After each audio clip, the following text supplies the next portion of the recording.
Hey everyone, welcome back to today's video. I'm Beaver Zero, stepping in for Skeptic while he's overseas getting some dental work done in the country best known for inspiring Thanksgiving traditions, Turkey. Today's subject is a real piece of work named Kendrick Cuba. He's furious because the state of Texas bumped his domestic violence charge from a misdemeanor up to a felony, apparently because he failed to learn the obvious lesson after the first incident. With that said, have Mr. Cuba, please. Mr. Kendrick Cuba. Thank you. Okay, we are on the record in state of Texas versus Kendrick Cuba, cause number CR 23-28815 and CR 24-28891. And sir, you are Mr. Kendrick Cuba, correct? I am. Before we get started, I'd like to point something out. I was picked up on the Okay, Mr. Cuba, I need to go ahead and get you sworn in, and then we're going to just one moment. And then we're going to move forward with the pretrial. So just bear with us, but we're going to have you raise your hand to be sworn in. Do you solemnly swear to tell the truth, the whole truth, and nothing but the truth, so help you God? I do. All right. You may put your hand down. All right. For the attorneys, this is our pretrial. We have several motions that have been filed. We're going to step through those. But first, is the state ready to move forward on the pretrial? Yes, Your Honor. All right, Ms. Wozniak. Before we second, Mr. I tried to file her. I don't want her only as a trial attorney or nothing. If we're going to trial, I do not want her as my attorney because I have. Mr. Cuba, I'm going to go ahead. Mr. Cuba, we've already addressed this, and I've already denied your request. Okay, Mr. Cuba, I've muted you.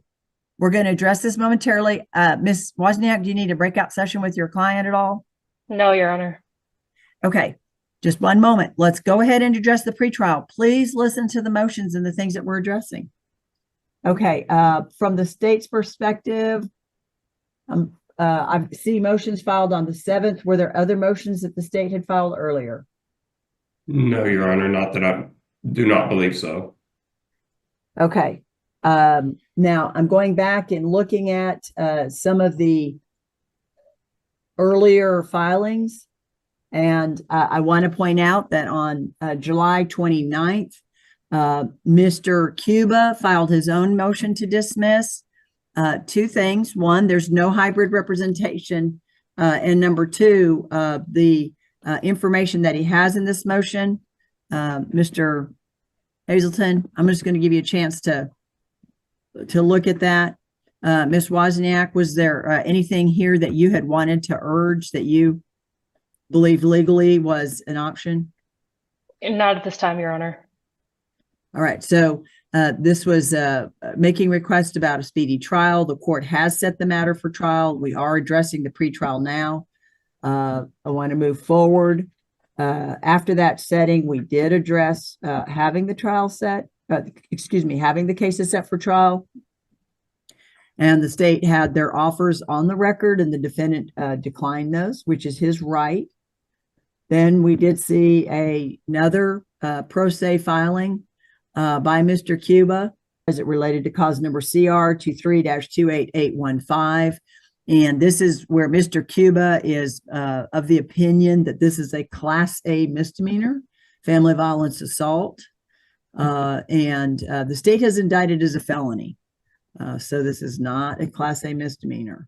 A man assaulting a woman is already reprehensible on its own, but doing it repeatedly takes it to another level entirely. Someone who keeps going back to that behavior is the lowest kind of person imaginable and deserves to spend their time behind bars reflecting on their actions every single filing on that same date. And it's also the defendant's pro se or attempted effort to file a motion to dismiss. This is the same information I have received from Mr. Cuba multiple times. He is of the opinion it's a Class A misdemeanor, and the state has indicted as a felony.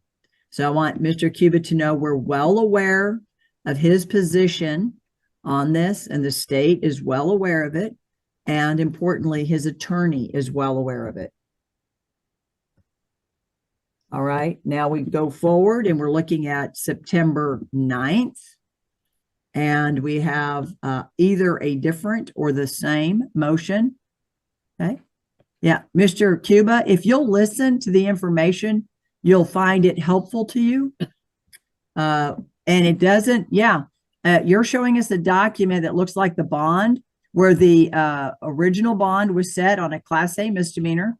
And then when it gets filed with the DA's office, they have the ability to look at prior convictions if there are any. And then the state can take action to enhance it.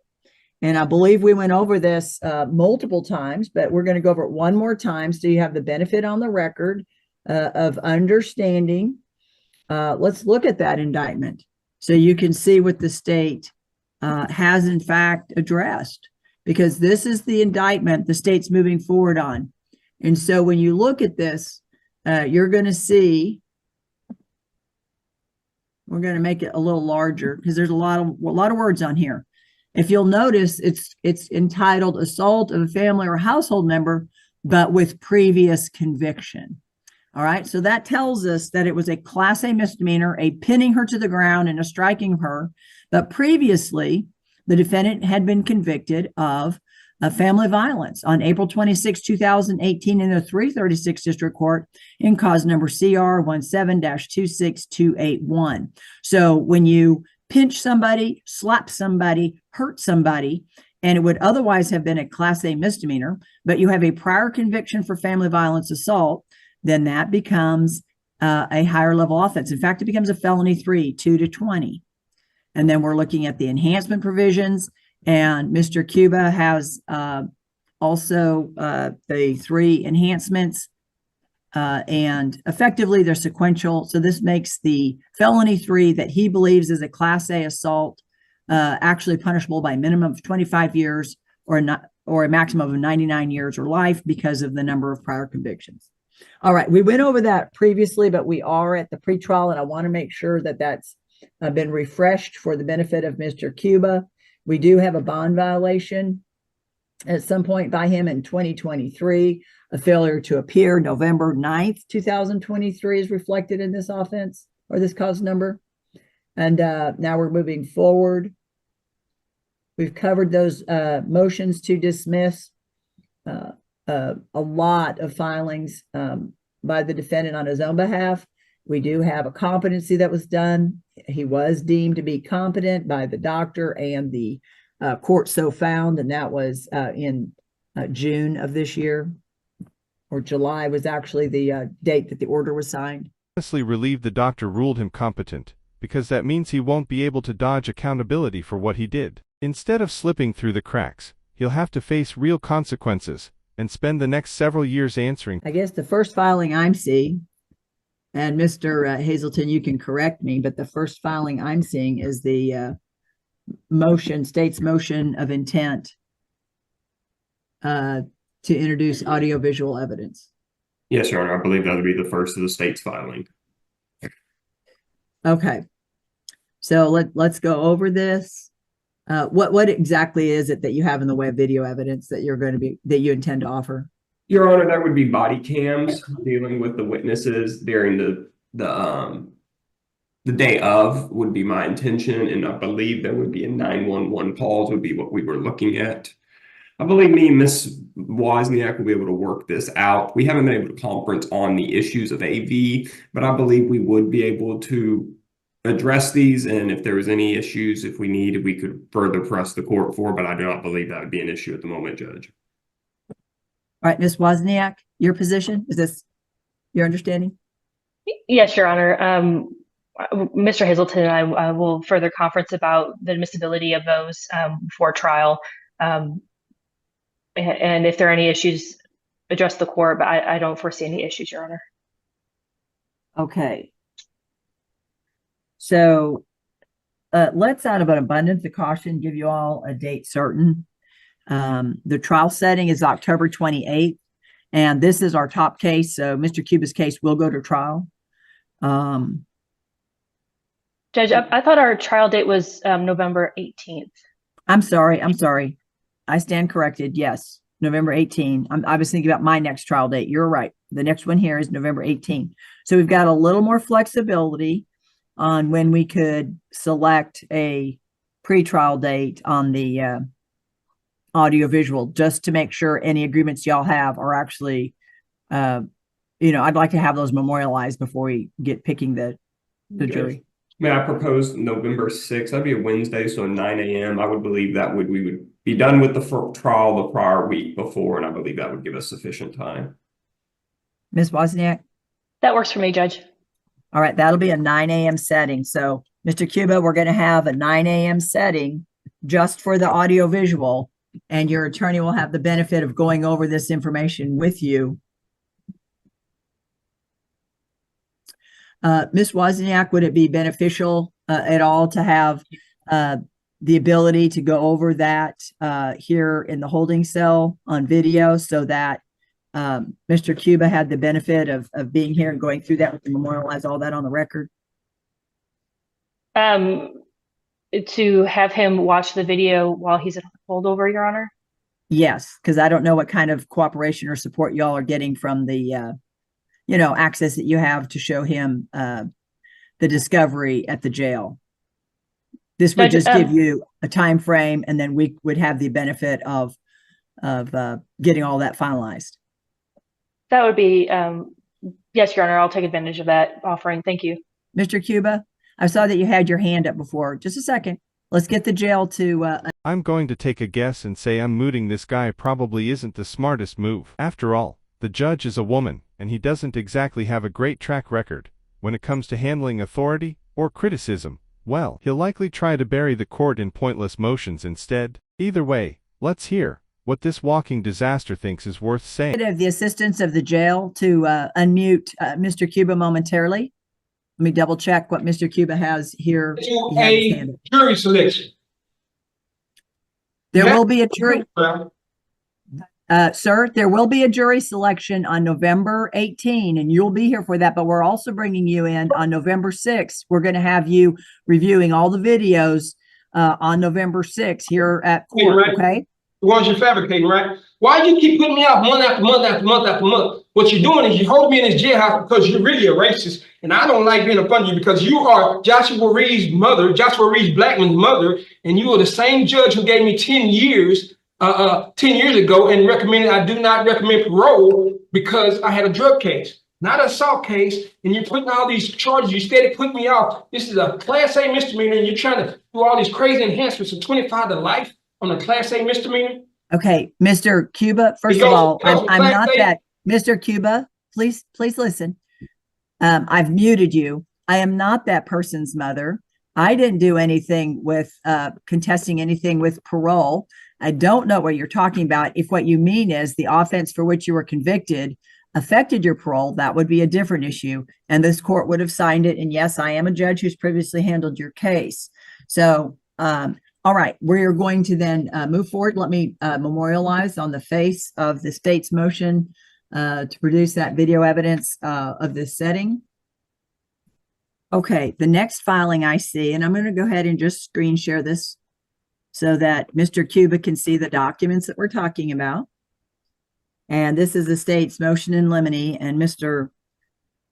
Hazelton, is there any reason to not take this up at the time of trial? Or do you have some? Okay. All right. Then we have also filed the state's request for disclosure of experts 20 days prior to the beginning of trial. Ms. Wozniak, any objection to this motion? No, Your Honor.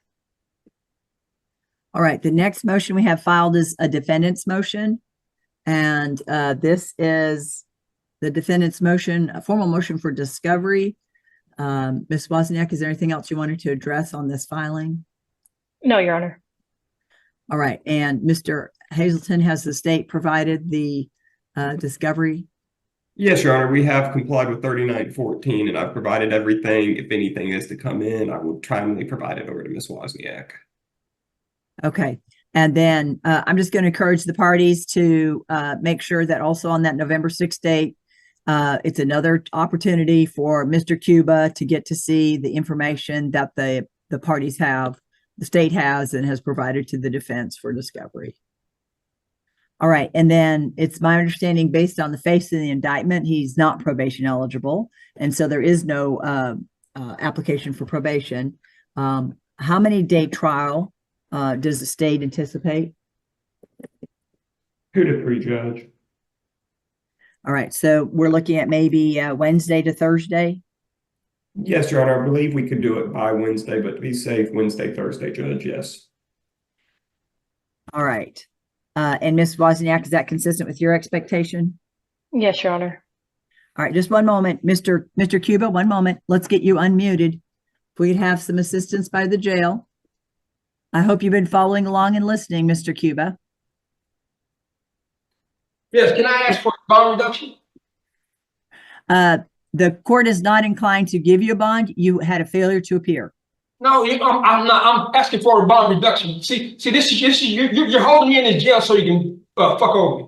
You're either gonna try to put me on the chain for somebody like you did. Never spent a day in jail, but I'm pretty confident that mouthing off to a judge isn't exactly a winning strategy for getting a bond lowered, especially when you don't even have one to begin with. At that point, you're dealing with what I'd call a bond so high it may as well be non-existent. Or you hold me in here so they can beat me up or molest me or poison me or do something to me.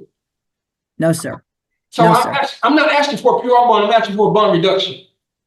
Okay, Mr. Cuba, I'm not setting a bond because you failed to appear to court. When you fail to appear, the court's not going to set you a bond anymore. I didn't fail to. So let me ask you this, Ms. Blake. When was this actual court date? Can you tell me that? Okay, Mr. Cuba, we have that other indictment. I'm happy to pull that up for you. Or But there was a date certain. would you please pull that up for me, please, ma'am? Yeah, one moment. All right, so here's the indictment. And I'm also going to go to any other information that we have. Now, what you have to remember is, now listen, Mr. Cuba, your attorney is going to, Mr. Cuba, if you're not listening, you're not understanding what information I'm trying to share. Your attorney is going to show you what information that the state has or does not have. And we're actually going to also have you here on that November 6th date. So you'll be able to go over all of it. And then you'll know the strength or the weakness of the state's case. But this is the allegation that you failed to appear on November 9th. So where's the date? Where's the date on here for me to appear in court? Sure, sir. Let me show you these Where's the dates. card number? Why is this filed 5 months later? Mr. Cuba, if you'll look and see some of the documents in response to your questions, you received a PR bond.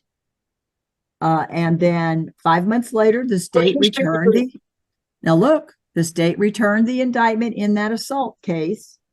And then we go on forward. 6 months later? Okay, we go forward.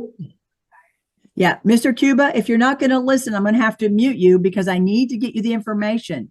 Okay.